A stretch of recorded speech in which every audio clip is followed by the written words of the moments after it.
Welcome to our channel. Today we how to register with Basecamp for Milestone checklists, quick tutorial step by step clearly. To register with Basecamp for Milestone checklists, start by navigating to the Basecamp website. Once on the home page, locate the Sign Up button. Click on the Sign Up button to proceed. You'll be directed to a registration page. Fill in your email address in the designated field. Next, create a strong password that meets the requirements.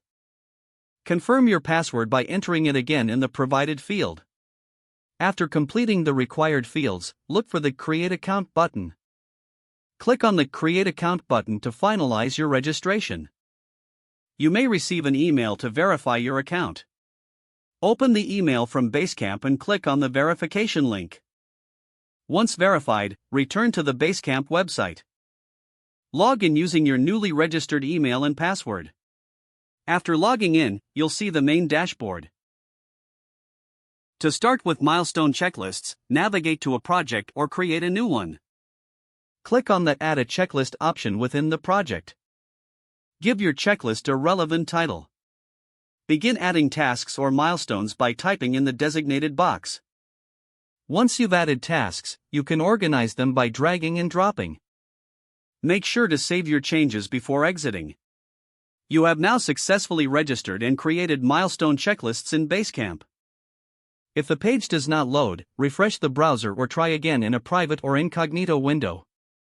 Make sure you are using the correct email address, then retype it carefully to avoid small typos. If your password is not accepted, use the reset option and create a new strong password you can remember. Check your spam folder for verification or security emails, then complete any requested confirmation steps. Enable two-factor authentication if available to improve account security and reduce unauthorized access risk. After signing in, review your profile details so your contact information and settings are accurate and current.